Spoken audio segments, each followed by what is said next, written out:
नमस्कार. अध्याय क्रमांक 8, ओवी क्रमांक 154 ते 161. जगदाकाराचा शिरोभाग चिरस्थायिकात श्रेष्ठ, स्वर्गपर्वताचे शिखर, ब्रह्मलोक जिथे स्थित, संपूर्ण एका दिवसात इंद्राचे आयुष्य न टिके एक, परंतु पूर्ण दिवसभरात 14 इंद्रांची उठते पंगत. 4 युगांच्या फेऱ्या हजार, ब्रह्मदेवाचा तो दिवस एक, तसेच भरता 1000 युग, त्याची होतसे एक रात्र. इतुके मोठे दिवस रात्र, त्या काळात जे ना होत मृत, तेची खरे भाग्यवान, म्हणावे त्यांना चिरंजीव. इतर देवांची कथा काय, ऐसी दशा जर इंद्राचीच, घ्यावे लागती त्यास 14 जन्म, ब्रह्मदेवाच्या एका दिवसात. ब्रह्मदेवाचे 8 प्रहर, डोळ्यांनी जो पाहे त्यास, त्यांस म्हणावे केवळ, अहोरात्रीचे जाणकार. ब्रह्मलोकी उगवता दिवस, अव्यक्तातून होते व्यक्त, विश्व ऐसे अगणित, येई आकारास. दिवसाचे संपता 4 प्रहर, आकार समुद्र जाई आटत, आणि पुन्हा पहाटेस भरते येतसे त्यास. जगाचा जो आकार आहे त्याच्या शिरोभागी म्हणजे अगदी वरच्या बाजूला जो अत्यंत श्रेष्ठ असा भाग समजला जातो, तिथे स्वर्गरूपी पर्वताचं शिखर म्हणतात, आणि त्याच जागी ब्रह्मलोक स्थित झालेला आहे. संपूर्ण एका दिवसामध्ये म्हणजे ब्रह्मदेवाच्या संपूर्ण एका दिवसामध्ये इंद्राचं एक सुद्धा आयुष्य टिकत नाही. जो देवांचा राजा, तर त्याला त्या एका दिवसामध्ये पूर्ण दिवसभरात 14 जन्म घ्यावे लागतात. 4 युगांच्या 1000 फेऱ्या केल्या की ब्रह्माचा एक दिवस होतो. तसंच 1000 फेऱ्यांनंतर ब्रह्मदेवाची एक रात्र होते. इतके मोठे दिवस आणि रात्र, आणि त्या पूर्ण काळामध्ये जो मृत होत नाही त्यालाच भाग्यवान म्हणावं, आणि तेच चिरंजीव या नावाने ओळखले जातात. जर इंद्राचीच ही दशा, तर इतर देवांची कथा काय सांगावी. त्या इंद्रालाच मुळी ब्रह्मदेवाच्या दिवसामध्ये 14 जन्म घ्यावे लागतात आणि ब्रह्मदेवाचे जे 8 प्रहर जो डोळ्यांनी पाहतो आणि त्यालाच आपण अहोरात्रीचे जाणकार असं समजावं. ब्रह्मलोकामध्ये दिवस उगवला की विश्वाची उत्पत्ती व्हायला लागते आणि ती अत्यंत अगणित अशा रूपामध्ये होते. आणि ब्रह्माचे दिवसाचे 4 प्रहर जेव्हा संपतात तेव्हा हा विश्वाकार समुद्र आटत जातो आणि पुन्हा पहाटेला त्याला भरतं येतं. अध्याय क्रमांक 8, ओवी क्रमांक 154 ते 161. धन्यवाद. नमस्कार. अध्याय क्रमांक 8, ओवी क्रमांक 162 ते 169. शरद ऋतूच्या आरंभास आकाशात विरती ढग आणि ग्रीष्माखेरीस पुन्हा होती उत्पन्न. ब्रह्मदिवसारंभी तद्वत भूतसृष्टीचे हे समुदाय 4 युगांच्या सहस्र फेऱ्यात होत राहती उत्पन्न. मग येता रात्रीची वेळ अव्यक्तात विश्व होईलीन. उजाडता युगसहस्रांची रात्र उत्पन्न होतसे पुन्हा जगत. सांगावयाचे हे कारण ब्रह्मदेवाच्या अहोरात्रीत होतसे उत्पत्ती अन संहार जगताचा. ब्रह्मदेवाची थोरवी काय सृष्टी बीजाची करी साठवण. पुनरावृत्तीच्या मापट्यास तरीही लागला शिग. एरवी तरी अर्जुन त्रैलोक्याचा हा विस्तार. दिवस उजाडता एकदम रचला जाय. रात्र होता आपोआप पसारा तो होतसे लीन. जेथुनी झाली सुरुवात पुन्हा जाई तिथवर. वृक्ष होतसे बीजरूप ढगविरती आकाशात. अनेकत्व जेथे होते एक साम्य त्यास म्हणतात.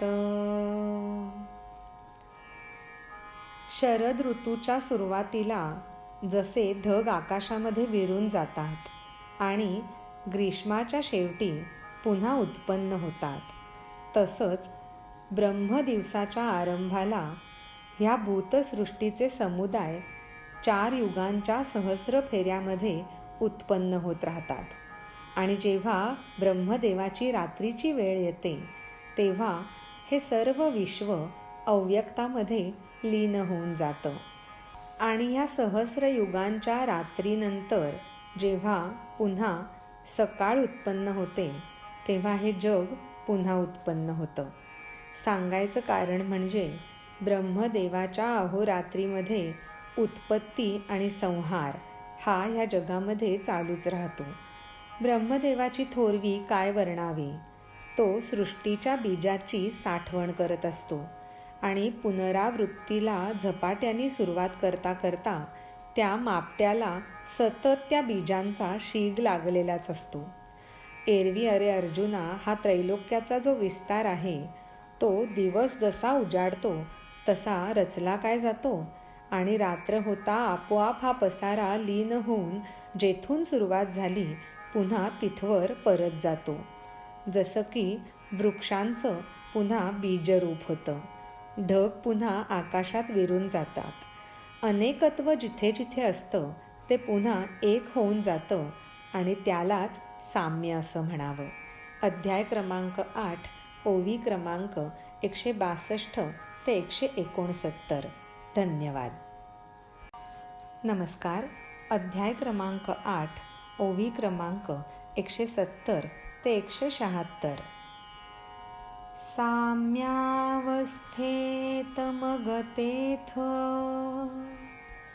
समविषमहानसे भेद, मग प्राणीमात्र हे नाव नाही उरत. दुधाचे बदलुनी रूप, दही म्हणावे जैसे त्यास. दुग्ध नाव अन त्याचे गुण, मागे नाही ते उरत. जगाचा लोपता आकार,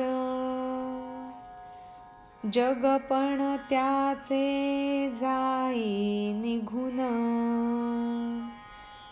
परित्याचे ते उगमस्थान, राहते ते तसेच. साम्यावस्थेत ते अव्यक्त, साकार असता असे व्यक्त. एकमेकावर ते अवलंबून, एरवी नाही ते दोन्ही भाव. आटविता सुवर्ण अलंकार, म्हणतो त्यास आपण लगड. घडविता पुन्हा अलंकार, घनरूप ते होते दूर. अलंकार आणि लगड, सुवर्णतयाचे आधारभूत. व्यक्त अव्यक्ताचे मूळास, चैतन्य असे केवळ. असे जे ते चैतन्य, नसे साकार वा निराकार. नित्य नसे वा नाशवंत, सर्वांच्याही पल्याड नित्यसिद्ध. जरी असे ते विश्वरूप, विश्वरूप जाता न पावे नाश. अक्षरे जरी टाकली पुसून, परी उरे त्यांचा अर्थ बोध. एकदा का साम्यावस्था प्राप्त झाली की तिथे सम आणि विषम असा भेद उरत नाही, आणि मग मागे प्राणी मात्र असं नावही कुठे उरत नाही. जसं दुधाचं रूप बदलल्यानंतर त्याला आपण दही म्हणतो, त्यावेळेला दूध हे नाव आणि दुधाचे असलेले गुण ह्यापैकी मागे काहीच उरत नाही. तसंच जगाचा एकदा का आकार लोप पावला तर त्याचं जगपण निघून जातं, पण त्याचं उगमस्थान मात्र ते आणि तसंच राहतं. साम्यावस्थेमध्ये जे अव्यक्त असतं त्यालाच आकार आला असता ते व्यक्त होतं. म्हणजे थोडक्यात व्यक्त आणि अव्यक्त हे दोन्ही एकमेकांवर अवलंबून असलेले असे भाव आहेत. सुवर्णाचे अलंकार आपण अटवतो तेव्हा त्याला आपण लगड म्हणतो, आणि त्याच लगडीपासून आपण पुन्हा अलंकार जर केले तर त्याचं ते घनरूप किंवा ते लगड हे नाव किंवा त्याचा जो लगड असलेला आकार असतो तो दूर होऊन जातो. तेव्हा अलंकार आणि लगड यामध्ये मूळ आधारभूत असं ते सोनंच असतं. व्यक्त आणि अव्यक्ताच्या मुळाला तसंच चैतन्य हेच केवळ असतं. जे चैतन्य जे साकारही नसतं आणि निराकारही नसतं, नित्यही नसतं, म्हणजे सदा सतत टिकणारं जरी नसतं तसंच नाशवंतही नसतं, त्या सगळ्याच्याही पलीकडे असलेलं नित्यसिद्ध म्हणजे सतत तयारीत राहणारं असतं. असं जे चैतन्य ते विश्वरूप असतं जेव्हा त्याला आकार प्राप्त होतो, आणि ते विश्वरूप जेव्हा नाश पावतं तेव्हाही त्या चैतन्याचं मूळ तसंच राहतं. म्हणजे कधी जर आपण अक्षरं पुसून टाकली तरी ती जरी पुसली गेली तरी त्यातून होणारा जो अर्थबोध आहे तो तसाच राहतो. असंच काहीसं ह्या चैतन्याचं रूप असतं. अध्याय क्रमांक 8, ओवी क्रमांक 170 ते 176. धन्यवाद. नमस्कार. अध्याय क्रमांक 8, ओवी क्रमांक 177 ते 184. उठती मिटती जळी तरंग, परी उदक तेथे अखंड. प्राणी मात्र जरी पावले नाश, अविनाशी चैतन्य आधारभूत. आटवत सता अलंकार, सोने त्यातले नाही आटत. मर्त्य जीवांच्या आकारात, चैतन्य राहते अमर. अव्यक्त म्हणती जास, कौतुकाने त्या परब्रह्मास. स्तुती नाही त्याची उगीचच, मनबुद्धीच्या ते बाहेर. जरी आले ते आकारात, निराकारपणाचा न होई नाश. तसेच लोपता आकार, नित्यता नाही बिघडत. जयास म्हणती अक्षर, अर्थातूनही होई बोध. विस्तार त्याचा नाही दिसत, परमगती म्हणावे त्यास. देहरूपी या नगरात निद्रिस्त जो उदासीन, न करी कोणता व्यापार, तसेच ना करवून घेत. शरीराचे सारे व्यवहार अखंड चालती ते नित्य. दश इंद्रियांचेही मार्ग वाहतात भरून. मनरूपी चव्हाट्यावर विषयांचा उघडा बाजार. सुख दुःखे जी त्यापासून होतात प्राप्त. मुख्य वाटा त्यातील राजाच्या हक्काचा तोच. पावतो मग जीवास आतमधील. पाण्यावरती तरंग येतात आणि जातात, पण तरी पाणी मात्र तिथे अखंड रूपातच असतं. तसंच जरी सगळे प्राणी मात्र नाश पावले तरी अविनाशी असं जे चैतन्य तेच आधारभूत समजावं. सोन्याचे अलंकार आटवले तरी त्यातलं सोनं कधीच आटत नाही. तसंच जे मर्त्य जीव आहेत ते जरी आकारातनं नष्ट झाले तरी त्यांच्यामधलं चैतन्य अमरच राहतं. त्या परब्रह्माला कौतुकाने अव्यक्त असं म्हटलं जातं.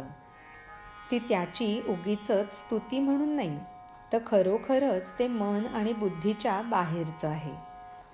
हे परब्रह्म जरी आकारामध्ये आलं तरी त्याच्या निराकारपणाचा नाश कधीच होत नाही. तसंच त्याचा आकार जरी लोपला तरी त्याची नित्यता, त्याचं सतत असणं हे कधीच बिघडत नाही. ज्याला अक्षर म्हणतात त्याच्या अर्थातूनही त्याचा बोध होत असतो. त्याचा विस्तार जरी दिसला नाही तरी त्याला आपण परमगती समजावं असं ते चैतन्य. ह्या देहरूपी नगरामध्ये अत्यंत उदासीन आणि निद्रिस्त रूपामध्ये राहणारं हे चैतन्य, जे कोणताच व्यापार करत नाही आणि करवूनही घेत नाही. शरीरामधले सारे व्यवहार अखंड आणि नित्य चालू असतात. त्यावेळेला 10ही इंद्रियांचे मार्ग भरभरून वाहत असतात. मनरूपी चव्हाट्यावरती असा हा विषयांचा उघडा बाजार मांडलेला असतो आणि त्यापासून प्राप्त होणारी जी सुख दुःख असतात तीच त्या आत्म्याला म्हणजेच चैतन्याला प्राप्त होत असतात. जसं की कुठल्याही व्यवहारामध्ये किंवा बाजारातून मिळणाऱ्या उत्पन्नामधला मुख्य वाटा जो असतो तो राजाच्या हक्काचा असतो, तसंच ह्या सुखदुःखांचा मिळणारा जो मुख्य वाटा असतो तो त्या आतमधल्या जीवाला प्राप्त होत असतो. अध्याय क्रमांक 8, ओवी क्रमांक 177 ते 184. धन्यवाद. नमस्कार. अध्याय क्रमांक 8, ओवी क्रमांक 185 ते 192. राजा जरी निजला सुखात, प्रजा करी यथेच्छ व्यापार. देश व्यापार नाही थांबत जरा सुद्धा. जसे बुद्धीचे ज्ञानार्जन, मनाचे संकल्प विकल्प, इंद्रियांचे सारे व्यापार, प्राणवायूची हालचाल, देहक्रिया ह्या समस्त, करवून नाही घेत कोण, परिचालतात उत्तम आपोआप. सूर्य न चालवी प्रत्यक्षात, सर्व लोकांचे व्यवहार, परिसारे व्यापार, चालतात नित्य. तसेच रे अर्जुन, आत्मा निजतो शरीरात, म्हणावे त्यास पुरुष, म्हणूनच आत्म्याचे ह्या लक्षण, पतिव्रता अशा प्रकृतीस, एक पत्नी व्रत घेऊन, म्हणूनही म्हणावे पुरुष. सर्व वेदांचा विस्तार, पाहू शकेना ज्याचे आंगण, परमात्मा जो चैतन्य रूप, आकाशाचेही पांघरुण, असा जो असे पुरुष, परमश्रेष्ठ योगीश्वर, अनन्य गतीच्या घरात, परमात्मा येतो शोधत. काया वाचा मनातून, परमात्म्याचेच फक्त ध्यान, जिथे पिकते एकनिष्ठत्व, असे क्षेत्र ते सुंदर. राजा जरी घरामध्ये सुखात निजला तरी प्रजा मात्र यथेच्छ व्यापार करत असते. देशाचे व्यापार कधी थांबत नाहीत, अगदी थोडा वेळसुद्धा. जसं बुद्धीचं ज्ञानग्रहण करणं, मनाचे संकल्प आणि विकल्प करत राहणं, इंद्रियांचे सगळे व्यापार आणि प्राणवायूची हालचाल, सगळ्या ह्या देहाच्या क्रिया कोणी करवून घेत नाही आणि कोणी करतही नाही, पण आपोआप आणि उत्तम चालू असतात. सगळ्या लोकांचे व्यवहार सूर्य कधी प्रत्यक्षात चालवत नाही, पण तरीसुद्धा सूर्यामुळेच सगळ्यांचे व्यवहार नित्य चालत असतात. अरे अर्जुना, हा आत्मा असतो तो शरीरामध्ये निजलेल्या अवस्थेत असतो आणि म्हणूनच त्याला पुरुष म्हणावं. आत्म्याचं हे जे लक्षण आहे ना, ते म्हणजे प्रकृती, जी अत्यंत मोठी पतिव्रता असते. अशा प्रकृतीला पत्नी मानून एकपत्नीत्वाचं व्रत घेऊन राहणारा हा आत्मा, म्हणूनच त्याला पुरुष असंही म्हणतात. सगळ्या वेदांचा विस्तार केला तरी त्यांच्या डोळ्याला ज्याचं एवढंसं अंगणसुद्धा दिसणार नाही, असा तो परमात्मा जो चैतन्य रूप आहे, तो स्वतः आकाशाचंही पांघरूण असतो, म्हणजे आकाशालाही व्यापून असतो. असा जो पुरुष, तो परमश्रेष्ठ योगीश्वर, एका उत्तम घराचा शोध घेत असतो. काया वाचा आणि मनाने जो परमात्म्याचंच फक्त ध्यान करतो, जिथे एकनिष्ठत्व पिकतं, असं ते सुंदर क्षेत्र तेच ह्या परमात्म्याचं वसतिस्थान असतं. अध्याय क्रमांक 8, ओवी क्रमांक 185 ते 192. धन्यवाद. नमस्कार. अध्याय क्रमांक 8, ओवी क्रमांक 193 ते 200. त्रैलोक्यच हे पुरुषोत्तम, आईसी ठाम समजूत, असे जे असती आस्तिक, परमात्म्याचे तेच घर.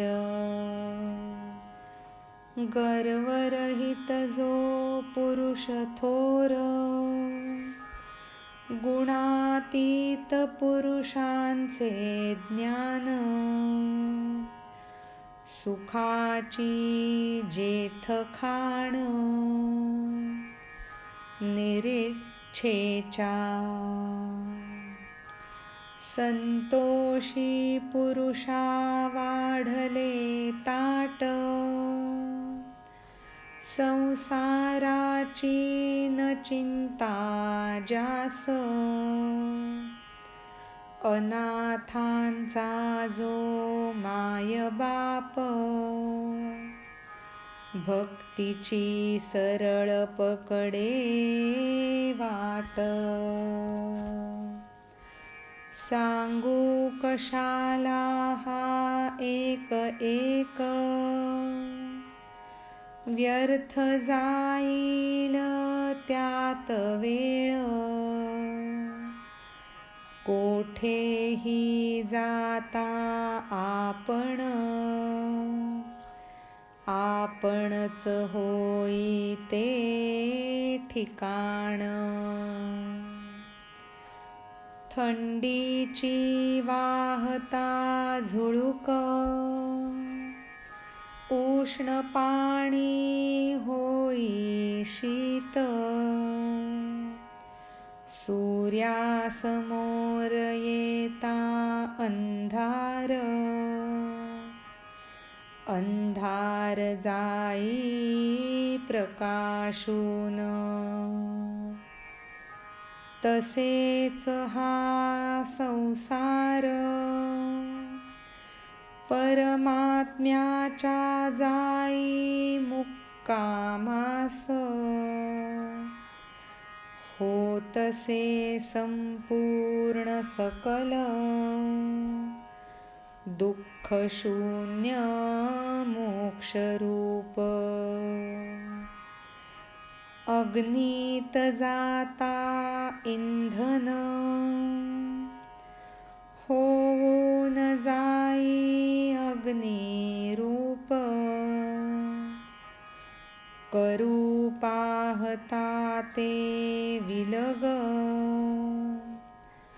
उरेन त्याचे काष्ठपण. उसाची होता साखर, पुन्हा करावा वाटला ऊस. कितीही असोत बुद्धिमान, होणे नाही ते अर्जुन. त्रैलोक्य हेच पुरुषोत्तम आहे, अशी ज्याची ठाम समजूत असते, असा जो कोणी आस्तिक आहे तेच परमात्म्याचं घर असतं. गर्वरहित थोर पुरुष जो अत्यंत गुणातीत असा आहे, आणि जिथे सुखाची खाण आहे, आणि कुठल्या सुखाची तर निरीच्छेच्या. अहो, संतोषी पुरुषाला ताट वाढलं, ज्याला संसाराची मुळीसुद्धा चिंता नाही, जो स्वतःच अनाथांचा मायबाप आहे आणि भक्तीची सरळ वाट पकडणारा आहे. आता एक एक कशाला बरं सांगू, त्याच्यामध्ये वेळ व्यर्थ वाया जाईल. कुठेही तो गेला की आपणच ते ठिकाण होऊन राहतो असा तो पुरुष. जसं की थंडीची जर झुळूक वाहून गेली तर समोर आलेलं उष्ण पाणीसुद्धा शीत होऊन जातं. सूर्याच्या समोर जर अंधार आला तर तो अंधारसुद्धा प्रकाश होऊन जातो. तसंच हा संसार परमात्म्याच्या मुक्कामाला जाणारच असतो. तेव्हा संपूर्ण सकल दुःखशून्य आणि मोक्षरूप अशी अवस्था निर्माण होते. अग्नीमध्ये इंधन गेल्यानंतर जसं ते अग्नीचं रूप घेऊन जातं, तसंच आपण त्याला विलग करायचं म्हटलं तर ते शक्य होत नाही आणि त्याचं काष्ठपण म्हणजे ते इंधनरूपी लाकूड पुन्हा आपल्याला परत मिळवता येत नाही. तसंच जेव्हा ऊसाची साखर होते, त्यानंतर त्या साखरेपासून आपल्याला पुन्हा ऊस करावासा वाटला तर कितीही बुद्धिमान असलं तरी ते कदापि शक्य नसतं. अध्याय क्रमांक 8, ओवी क्रमांक 193 ते 200. धन्यवाद.